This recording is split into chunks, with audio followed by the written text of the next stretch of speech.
Okay. Right. Well, we've all been saying hello as we assembled here on Zoom, but let me just say formally, hello and welcome. It's great to see all of you. We haven't met as a committee of the whole for quite a time, so it's a real special pleasure to be on Zoom with you this afternoon, and looking forward to a time when we can again be in one another's company. And to thank you for being here on a Monday afternoon at the end of an extraordinarily challenging academic year. So thanks so much, and good to see you. I'll hand it over to Pat. All right, thank you, Jim. Yes, and I'll add my words of thanks and welcome, and officially kick us off, our meeting off by with the roll call of our commissioners. And I'm going to do this according to the commissioners as they are appearing on my screen. So that I'll start with Commissioner Graham, Nicholas Graham. Yes, here. Commissioner Danita Mason Hogans. Here. Commissioner Ronald Harris. Here. Commissioner Kenneth Jenkin. Here. Commissioner Joseph Jordan. Here. Commissioner Sidney Walker.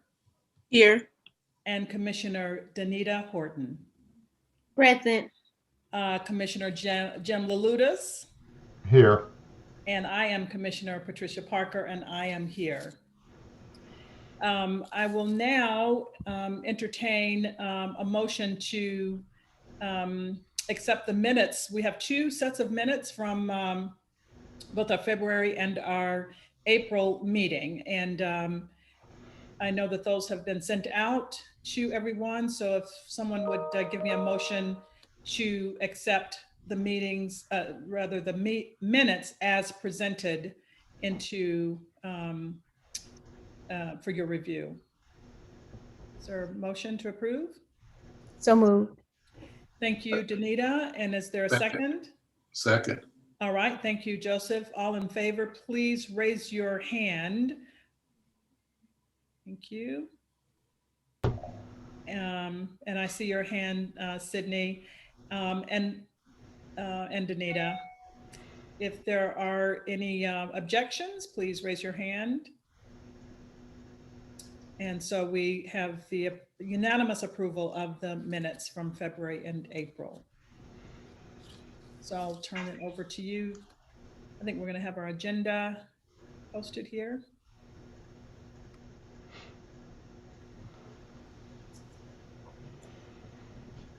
Okay, I think everyone's had a chance to see this. Why don't we go ahead, Anna, and just move to the next slide, just to give everyone an update on our latest resolution regarding the removal of names. To kind of remind everybody here, but especially people who may be tuned in and watching us this afternoon, we've not met for a while, so we thought it was important just to kind of build into the agenda here a quick review of the work we've been doing. So to just refresh your memory, over the last 9 months or so, we have voted individually on dossiers recommending the names of 9 additional individuals from campus buildings. Those were reviewed at committee level, approved by the commission. And then let me make sure I have the right date. On May the 13th, we voted as a commission by way of a Qualtrics survey on sending those recommendations forward. We've just highlighted here in the slide as a matter of record kind of main points from the cover letter that we sent forward to the chancellor, particularly the 4 guiding principles that shaped and governed our recommendations. So those dossiers and that cover letter, the overarching recommendation, have gone to the chancellor, and he is in the process now of pulling together the special committee called for in the trustees' policy on name removal. The committee, as last time, will review our recommendation and then make its recommendation to the chancellor, and he in turn will make his decision and forward the dossiers in all or in part to the Board of Trustees. Yeah, and I misspoke. May the 13th. We, of course, voted a month before that. Anna just texted me to remind me we took that vote on April the 13th. And so, again, for people who may be watching, those dossiers and the cover letter, all of these are public documents available on the Commission's website. And if people have any questions about any of that.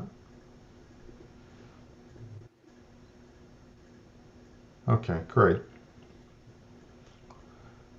Well, Pat, back to All you. right. Yes. And Miriam, you can stop sharing, I think, at this point, because our next item on our agenda is on the matter of the Board of Trustees, the UNC Board of Trustees denial of tenure to Nicole Hannah-Jones, the Pulitzer Prize winning journalist who is also the recipient of the prestigious Peabody Award and the MacArthur Genius Award. We, as a commission, want to, we placed this on our commission, quite frankly, because it was imperative that we do so. We placed this on our agenda, rather. And as we are well aware, a number of groups on campus have spoken out about the BOT's decision to not consider Nicole Hannah-Jones for appointment with tenure. And Jim and I, as co-chairs of this commission, have talked about this, and we feel it's important to add our voices, of course, and add our voices to those who are denouncing the BOT's refusal to consider the faculty recommendations that Nicole Hannah-Jones be appointed with tenure.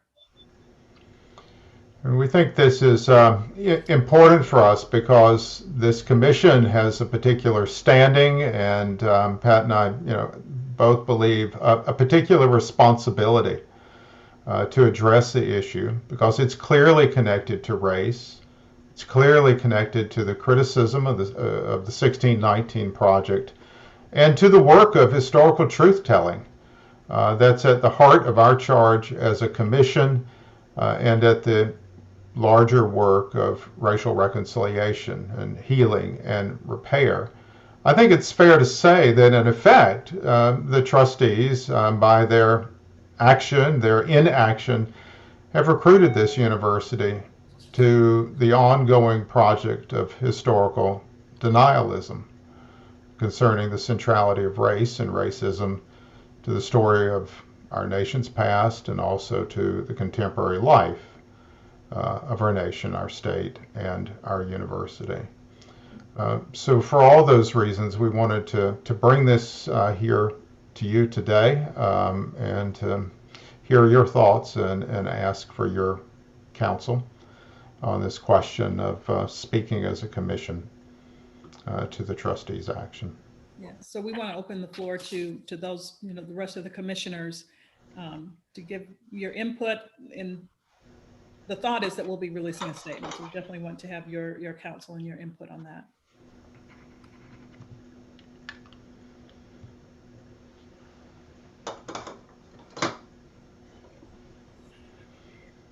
Joseph. Yes, Joseph. Yeah, I have a question. I'm not sure. I have no problem whatsoever with the statement other than the term denounce. I'm not sure denounce standing alone approximates what we might want to say. Things like denounce, object,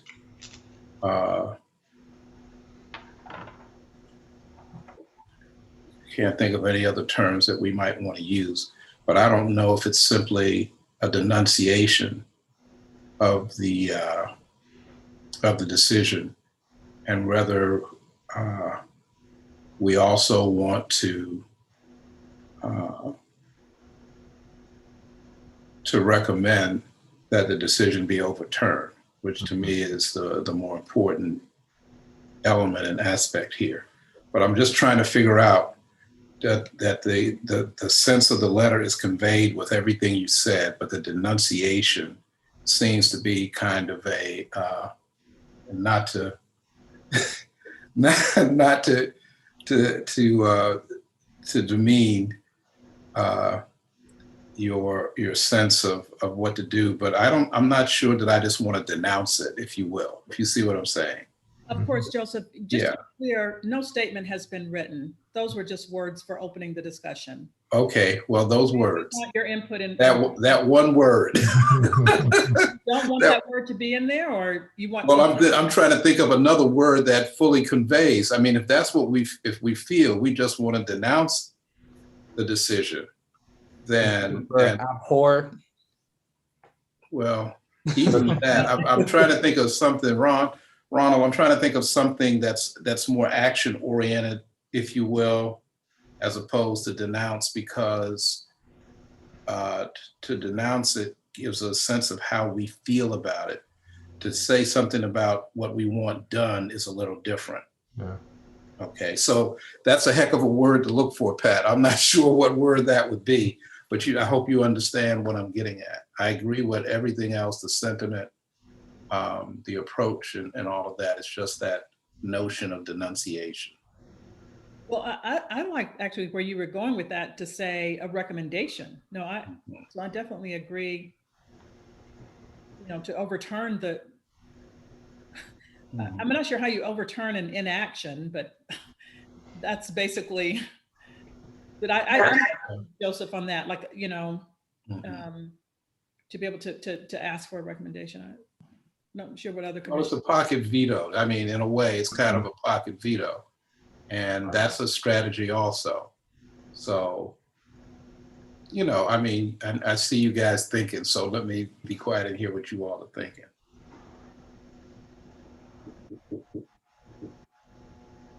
If I could just pick up on what Pat was saying, I mean, I think to my mind, it makes a lot of sense to me to request action first, and then once we see the result of that. So if we can request action within the purview of our charge, and it strikes me that requesting an immediate emergency meeting in order to consider tenure, so that we can address our history by reaching the very low bar of giving a Black scholar the kind of consideration that we would assume a white scholar would receive, would be an appropriate and normal way of moving forward in my mind.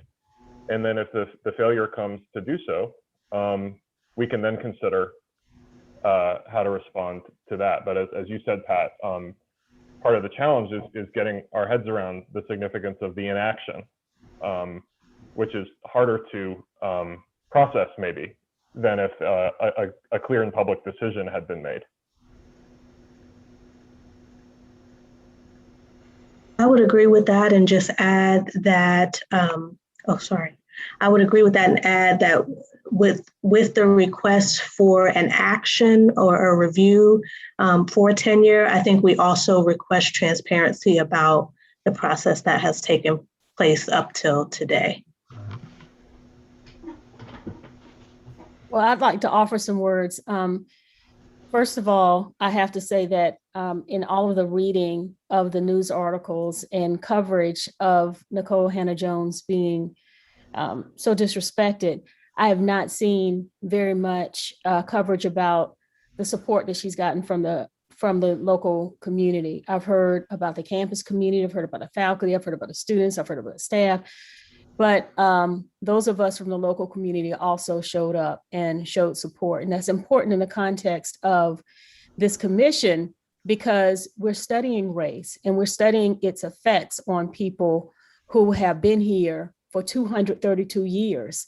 And the work that Nikole Hannah-Jones was embarking upon and has made us to look differently, I think parallels, or at least I would hope parallels, the way that we look differently at the local community and really think about the inception of UNC and how race has had played a part.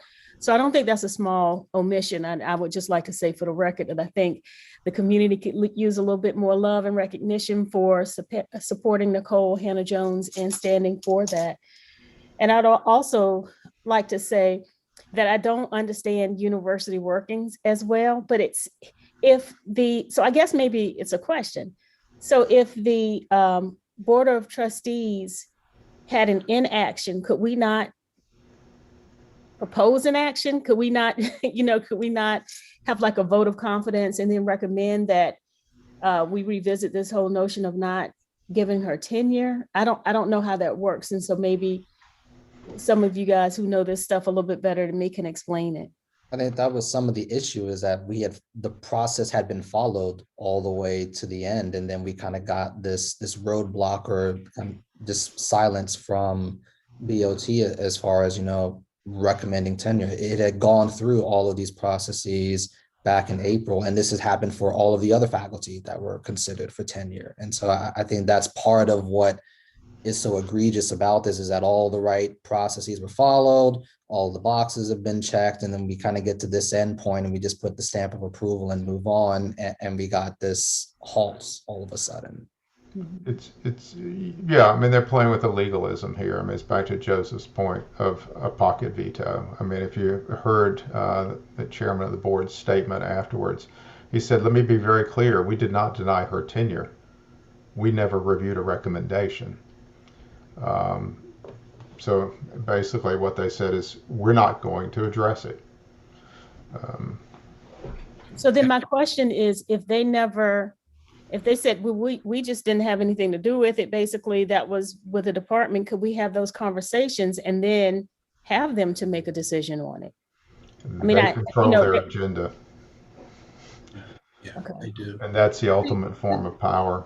Yes, just to be clear about that step, Danita, as Ron has mentioned, in every tenure case, there's a process that starts with a subcommittee in a department that goes through the dean or the school's office, then to the university convened APT, which is called APT, which is our promotion and tenure committee, which is an elected body, I believe, that reviews the cases.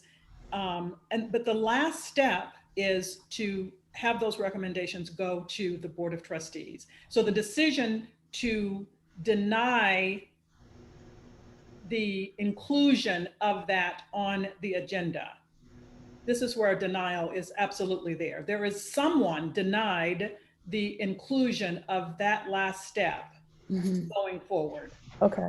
And in effect, that denied the tenure of Nicole Hannah-Jones, along with, for her appointment. Okay. You can think of what happened to Merrick Garland when he didn't even get a hearing. Yeah. Become Supreme Court Justice, that they just didn't, he went through the process and did everything that was supposed to have been done.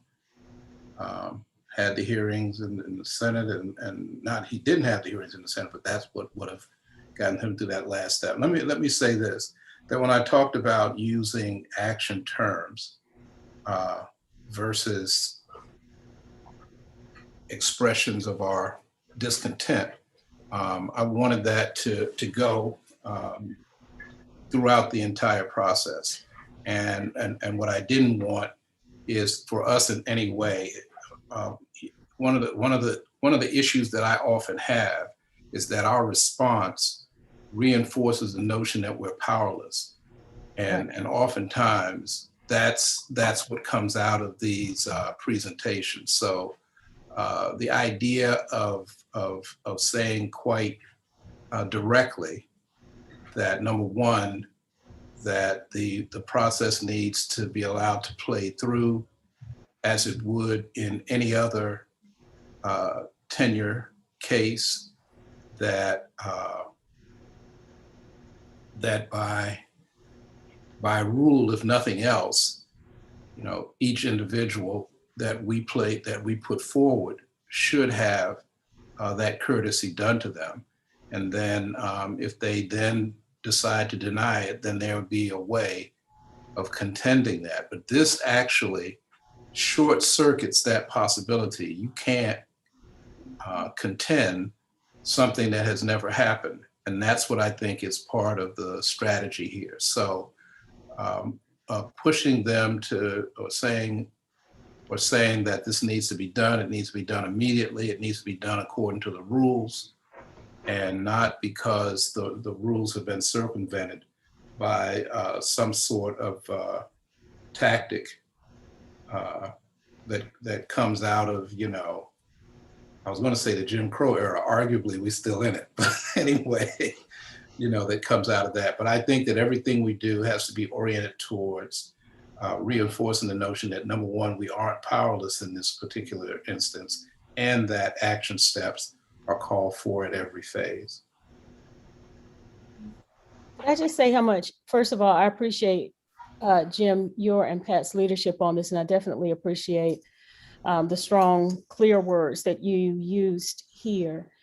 And I think you have to bear with me, but I promise you I'm not the only one who's confused here. And I think part of my confusion might have to do with transparency. Who do we need to see to address this issue? It seems to me that no one is really taking ownership for ultimately having the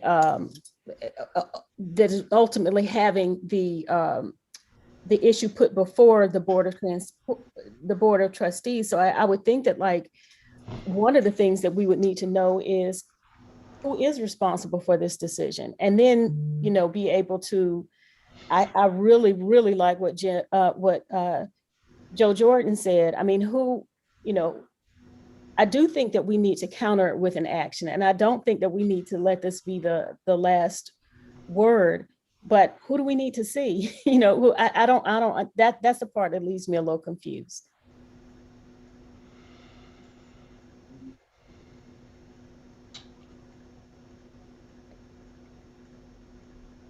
The chair of the Board of Trustees, for starters, but here's what makes it even more complicated. His term was not renewed. And this was the last scheduled meeting of the board as currently composed. Now, they could call an emergency meeting. Otherwise, there's not a meeting, I think I'm right, not a meeting until July. And at that point, a considerable number of new board members and a new chair elected. But wouldn't this also fall to the chancellor in the? I mean, as I understood the news articles about it, it was the chronology was, as I understood it, was that this subcommittee of the Board of Trustees did not, express some reservation about it, and then chancellor and the provost, hearing that, tried to work out some, I don't know, face-saving mechanism or other, and withdrew it. That's what I understood it to be. So wouldn't it be appropriate to call on the chancellor and the provost to insist that it's that the Board of Trustees put it on their agenda? Yeah, well, there is a real lack of transparency. And whether or not it was withdrawn or simply tabled, I don't know. Mm-hmm. I think the clear message from the trustees was that we will not consider this. How was it put? We need more time. Well, as Joseph has said, that's the classic maneuver, particularly at a time when the kind of change that I just described in the board is imminent. And I'm not sure as a face-saving gesture. I think it was a gesture or an action to try to save the appointment until something else could be done. Ironically, that with this pocket veto, everything could have ended right there, and the chancellor and the provost could have done nothing. So indications were that in the same way that you might see in any other kind of rule-making or legislative or decision-making body, that what was conveyed is that, don't even bring it forward. Don't even try to do anything beyond here, because it's not going to get a hearing. Mm-hmm. And I think that's what it was. I don't think it's, I understand how it appears. And like you, Kenneth, I've read a number of articles, too many, And I've actually had people contact me to give them more information. And of course, my argument is that it lies squarely with the Board of Trustees, that that's where the answers lie. And in fact, that's where the questions and the answers lie, and not necessarily here on campus. In fact, I told them I'm tired of the press assuming that this good community of students, faculty, and staff on this campus are the source of these decisions that, I'm sorry, that these decisions that are made like this, it's not coming from here. It doesn't emanate from this campus.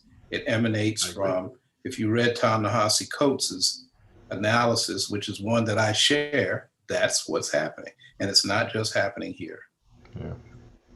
I think I'm kind of where we are in terms of thinking about a recommendation. I think with where we started, which is thinking about some kind of, if we have a statement and we include some kind of recommendation for action. And now I want to circle back, given this conversation, and especially your last comments, Joseph. You and I are going to be tag teaming here in a minute, but you know, everything that I'm hearing, you know, to me speaks to the inconsistency of the values, you know, represented in this decision by the Board of Trustees. And as you say, those are not the values of this great public university. To maneuver around a decision clearly grounded in a racialized, you know, it's about race, and everything we've been, you know, just to hear us talk about what happened. These are not our values. These are not the principles that guide this public university of openness and transparency. That's denounceable in my book. Like I want to clearly say that's what you just said, Joseph. That is not who we are as a university. And then on top of that, to recommend an action, an immediate action to do the work based on the principles that we adhere to. And that is to have a fair process that has a consensus about how the university operates, and to follow that process. And if you have some reason not to, be transparent about those reasons and state them, you know, not to try to hide behind some kind of maneuver. Yeah, then can our action item, and y'all explain to me why this wouldn't work, but can our action item not be to call on the chancellor and the provost to call an emergency meeting of the Board of Trustees and see if we can, you know, reverse this decision? Can we, I mean, can that not be something that we could call on them to do? They don't, I mean, they might not do it, but at least we've called on that action. The chancellor, unless I'm wrong, doesn't have the power to convene the trustees. The trustees control their meeting agenda, and they control the calendar for their meetings, and they control the agenda. Okay. So they have really unlimited authority to do what they did. And Everything really is at the point of the trustees, even just by virtue of the process itself for tenure. This has already gone past the chancellor, it's gone past the faculty committees, it's come out of the university setting and is now at the place of the Board of Trustees. So any and everything that needs to be done or not done falls squarely with them. So I think our action is to request an emergency meeting, right? That the board convene an emergency meeting to hear this action. You know, to make a decision and to let us all know the basis of their decision. I mean, right. They have that responsibility. If you don't think Nicole Hannah-Jones should be here for whatever reason, then you should have to say that publicly. I think so. All right. That she's not from the academy. Doesn't, yeah. It's like, look around. The Knight Foundation itself, and a number of other professional bodies have noted, and even Trevi, who is the DEI person there in the school, has noted that I guess of 5 of 7 that have been there have come from comparable backgrounds with no Pulitzers and no MacArthur Award, and yet were allowed to assume their positions and to do the good work that they were felt it was felt they would be able to do. So I really, there's a cooking show that comes on with this guy out of LA, and he always says, I don't want to overtalk this when he's getting ready to do a recipe, but I don't want to overtalk this. And I think we see that the need is to put that call out, that emergency meeting be called. And I also want to mention that one of the concerns is that, as Jim has said, that this group is going out and there's going to be another group that takes their place, and we have no idea what we're going to get subsequent to this. And nobody that I know of has high hopes. So while the pressure is on this group, I would like possibly to keep it focused on them. They are the source of it, and I think, as Danita says, that whatever transparency we're able to achieve should be to reveal whatever it is fully that they are part of or what they've created. And I would support that. And I think to that point, Joseph was just made about the new board, at least the initial signs are not encouraging. I think it's still the case. I wasn't going to say that, Jim. I was going to leave that unsaid, but yeah, true. Well, unless something has changed since I last saw the list, I believe the chancellor got none of his nominees. Well, he nominated 5 and they accepted none. So. Well, sorry. There's 2 things I want to add to the discussion. One is, I think this action makes a lot of sense, and it is what this body should be doing, and that it should include a request for transparency from our own leadership. I mean, the call is coming from inside the House here, and yet we're all finding out information on the news and through other sources, and to my knowledge have not had any, information come to the university or to the surrounding community directly from our leadership to at least know where they are in this whole process. So there's a lot of guessing. Sorry, my Alexa making noise in the background, reminding me to do things. But my point is that we deserve, as a university, as our constituents and stakeholders, community members in the surrounding community who are all fighting against this action or inaction or whatever we want to call it, fighting racism is a better way to say it. And so far have not heard a collective statement from our leadership about it one way or the other.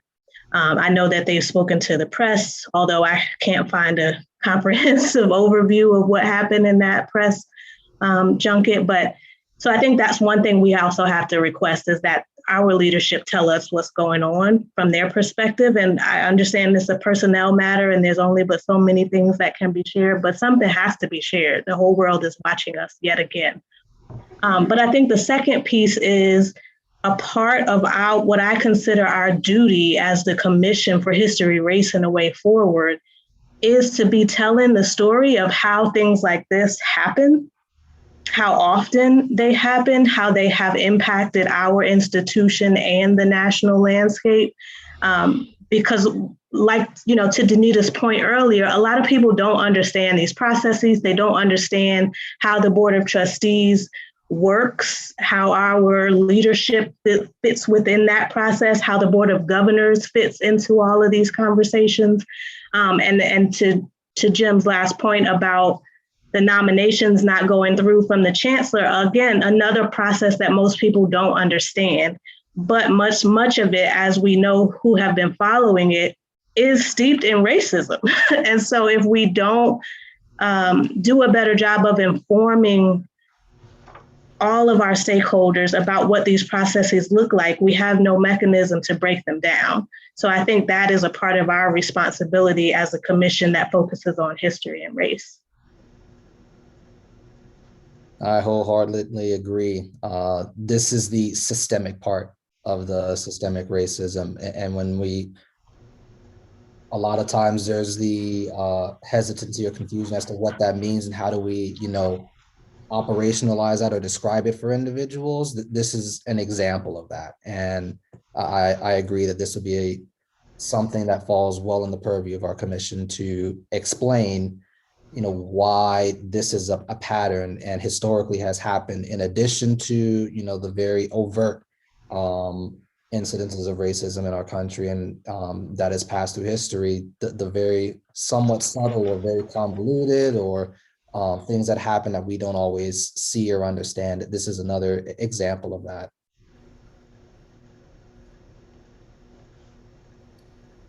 Well, I think that at this point we should wrap up this part of the conversation. I think I guess our next steps, Jim and I will maybe draft something. And I was about to say, if you want to raise their hands, if they're interested in helping put some words on paper. Oh, that That's is an even better idea, right? A co-commissioner is to delegate. That is absolutely, I need to learn that. Is there anyone who'd like to take a stab at drafting, doing a first draft? We can work on it together, yeah. Thanks, Raise Joseph. your hand, Joseph? Yeah, I was talking, but it seems I was talking to myself. I had a mute on. But I'll help. Yeah, absolutely. Great, thanks. All right, that's wonderful. All right. And just to make a note, I'm remembering something that may have gotten lost, but Danita, you had mentioned when we reference the groups that have been speaking out about this, to make sure that we include the community groups that have been voicing their concerns as well. Thank you. All right. I think, Miriam, you can. Danita, quick question.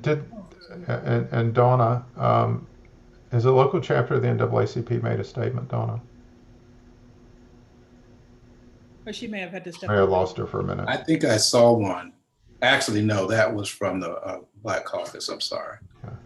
I haven't seen the NAACP. Yeah, I'm not sure either. I know that they were certainly out for the protest, but I don't know. I would imagine that they would have, but I don't know. We can ask Donna when she gets. Yeah. Miriam, if you could go ahead and reshare, our agenda.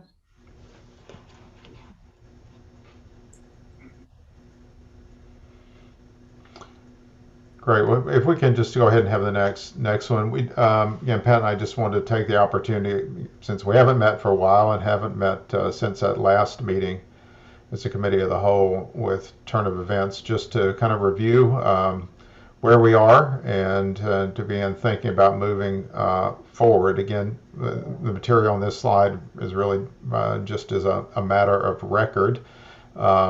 Maybe go back to the previous slide. I mean, if as everyone will remember, in advance of that group meeting for the entire commission, folks from Turn of Events did come in and consult with us within our three subcommittees. All of that's archived on YouTube. If there's any of it you want to go back and look at, or if you're curious about conversations that you weren't in with a particular subcommittee, all that material is available. Okay, so the next slide, Pat, I'll hand it to you. Yeah. And so again, this is just to recap and also for the benefit of those who may be watching this on our live now or on YouTube later, that we have a new structure. We've shifted away from our subcommittee structure to really focus in on our project groups. And you can see the 5 project groups there. And those groups will be, they are populated by a different combination of commissioners. You can, it's listed on our website. And the groups will be meeting this week and next week. In fact, the Communicating Our Work group, the first project group there, we met earlier today and just discussed the scope of that work and some plans for moving it forward. So that's that update. And I believe now we're going to move to our commissioners, Donna Jones and Seth Koch, who are going to give us an update on the Barbie Cemetery project. Yeah, I'm happy to share just a few items. First, and perhaps most importantly, I just want to share our gratitude to the members of the families of the enslaved people who are buried in that cemetery, who have been extremely generous and patient with us, despite the fact that they are reading the news and seeing what's going on with our latest incident. And every incident like this weakens the trust of the community and makes it harder for us to make progress and do good work. And so, you know, this kind of behavior really undermines our effort to form strong community partnerships. And every time, you know, it's like building sand castles to try to build up this community trust. And all it takes is one wave from a disinterested administrative group to really make I'm bungling this, but to really harm the process. So we're grateful to them, and I also want to recognize the fact that I know some of the descendants watch these meetings, and I know it must feel strange to be talked about in this way. And so I'm grateful that our descendant partners are talking with us and helping us figure out how to work with and for them and support the work that they've been doing for generations. We have convened our board of descendant advisors 3 times now. And so we're learning, Donna and Miriam and I, about the needs of the family. I know the family themselves are talking. We're grateful for a new project structure, which is bringing in some other UNC commissioners, including Joseph. I don't have the list in front of me, forgive me. But that's been really helpful so far, and I think will help keep moving the project in good directions. We're discussing potentially, and all of these are really just brainstorming issues, and we need to respect the fact that we are being led by the descendants here and not leading them. So these incidents, what we're planning will take place on their timeline. But we're discussing the possibility of a convening of some kind at the cemetery site and the disposition of the current signage, which at best insufficiently reflects the people who are buried in the site. We are discussing beginning our oral history project, which is supported by Humanities for the Public Good. And hopefully we'll fairly shortly begin training descendant interviewers to do interviews with fellow descendants and to start building on the work that's already been done. And some of that work will also involve working with our descendant partners to take that research that they've done and make sure that it doesn't get lost to time or memory through our through preservation and conservation efforts in partnership with UNC Libraries. And I'm grateful to UNC Libraries for always being such a willing partner on questions like this. And we know now too, I'll just signal that we know that the Unsung Founders Memorial is also on the table as part of the responsibility of this group. I do want to just remind everyone that one of the first things this commission did actually was to ask that the university step back from its plans to move the memorial, which as many of us know, is sinking and requires some maintenance, because we wanted to make sure that if we were to recommend further action, we wouldn't be moving it twice in a short period of time. So we're hopeful that we'll have some productive conversations this summer and going forward around the disposition of that memorial and to think too about that space. I'll invite Donna Jones to add anything if there's anything I missed or if there's more you'd want to say, but otherwise happy to take questions, and that's I think the long and short of it. His facilities, are they talking about moving it temporarily? We had discussed, this would have been a year ago, last February, March, maybe. They had a plan on the table to move it, I think not far, and to shore it up and bring it a little closer to a pathway maybe. Yeah, but all of that was done way back with the task force and really didn't get beyond some very preliminary surveys and so on. Okay, I just want to make sure there hadn't been some. There's nothing Yeah, new. well, I just know that there are members of our community and students who are concerned that there hasn't been action taken on it, and so I just wanted to let people know that now it's under conversation, and that the inaction is, as we saw from our earlier question, the inaction is at this point part of the process. Well, what happened is once we had that first discussion, they decided to wait because we were going so many different directions. And at this point, there's actually been another committee. You say tomato, I say tomato. But anyway, there's another one that now exists that's focusing on the placement of both public art and monuments, et cetera. So,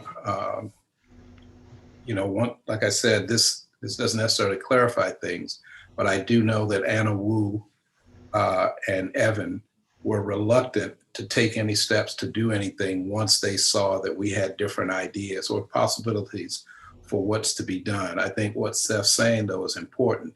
If it's in danger of damage or something, that it might be good for us to urge them to take immediate steps to conserve and preserve it until the final decision is made. And I think with these, and maybe Jim and Pat can weigh in, with these other different committees doing things around these kinds of issues, sometimes the jurisdictional questions, at least now, are starting to arise. Joseph, I'm sorry, Jim. No, I think unless something's changed, though, the chancellor is still looking primarily to this group to design a process, go through a process, and make a recommendation about the monument. Yeah, agreed. And I would also venture to say that Seth's recounting of that history, I think, was an accurate portrayal of what happened. I mean, you may remember that it was really a priority for the chancellor for us to look at the Unsung Founders Memorial, and we slowed the process. Now, Anna and Evan may have decided to slow the process too, but it really was, we talked about the fact that we wanted to slow that process and not to have it move twice in case, just what Seth said, I think I just want to make that for the record. Yeah. And maybe Miriam and Anna can go back and look at those. Good, Yeah. Yeah, I think you should, because again, the drawings that they presented to us, including the drawing that Seth drew attention to that moved it closer to the pathway, and some other. And you remember there was even a discussion of putting it in the Stone Center if it was going to not have a place to rest. So, like I said, once we had a discussion and there were no, what I would say, concrete recommendations from that point, then they, of course, to some extent said they were going to withdraw until we had those discussions. So I don't think it's a question of blaming them or saying that they haven't done whatever, but it also is part and parcel of some of the. No. It absolutely is. Yeah. No one's blaming. No. Let's strike that.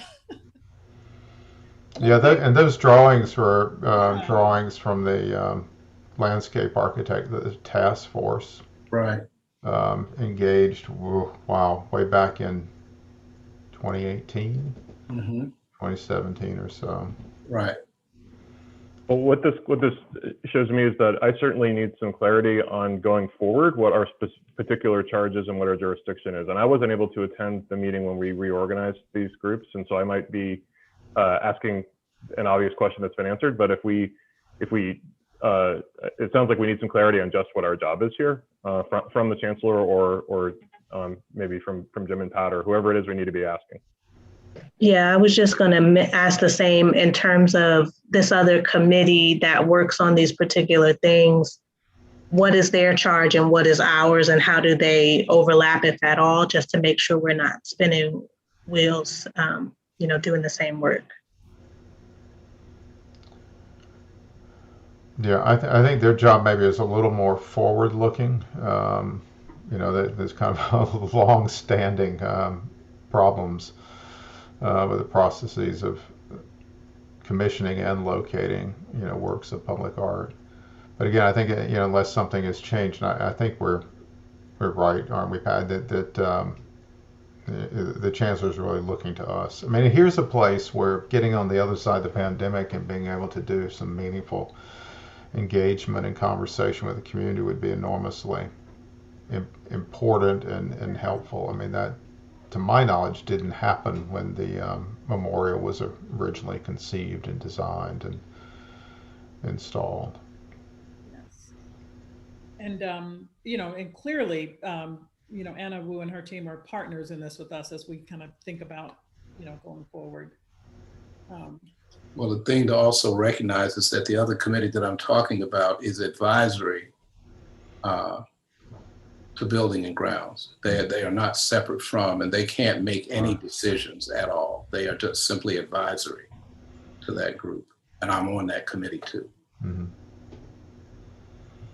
That's helpful. Seth and Donna, did you all have anything else to add by way of updates? I will just add, we welcome feedback and comments from commissioners, whether if you've had a chance to review our subcommittee meetings prior to now, or just want more information about what we're sharing in the community advisory board meetings. It's really helpful to us to just hear from you as to what your visions are for this particular project as we start to move forward now that the world is opening up slowly. I'd like to offer something real quick. I just wanted to say that, I've been in several community perspective meetings with Seth and Donna in particular. Joe Jordan, I call on Nick all the time to ask him for some research. And I know that they are working incredibly hard. And I know the rest of my fellow commissioners are working really hard too.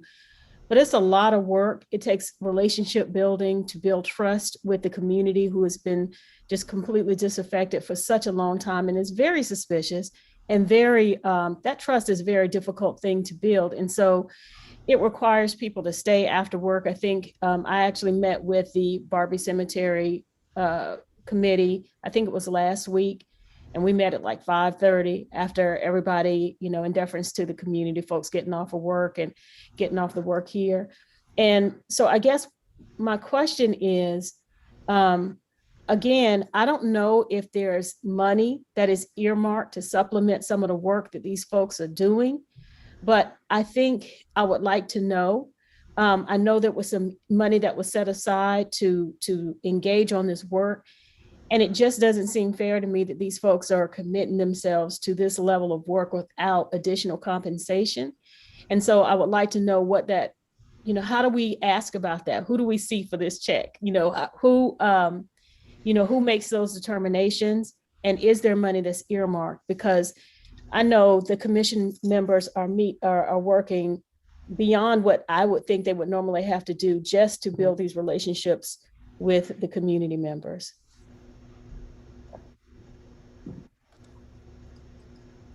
So Danita, are you talking about community members or commission? Well, I know, Pat, I think it was like at the first meeting, some of the commissioners had talked about how this is going to require work above and beyond what their normal academic pursuits were.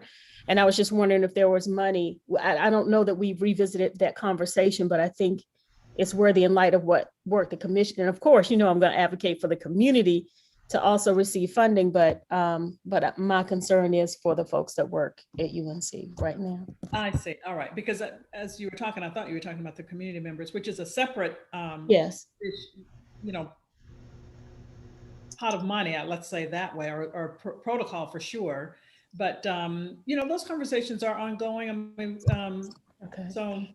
Okay. I mean, we've had, so in other words, the question is that we said at the beginning was each commissioner, we asked each commissioner to let us know what you need to do this work. Like, how do we do this work? Like, we want people to be accountable to the work.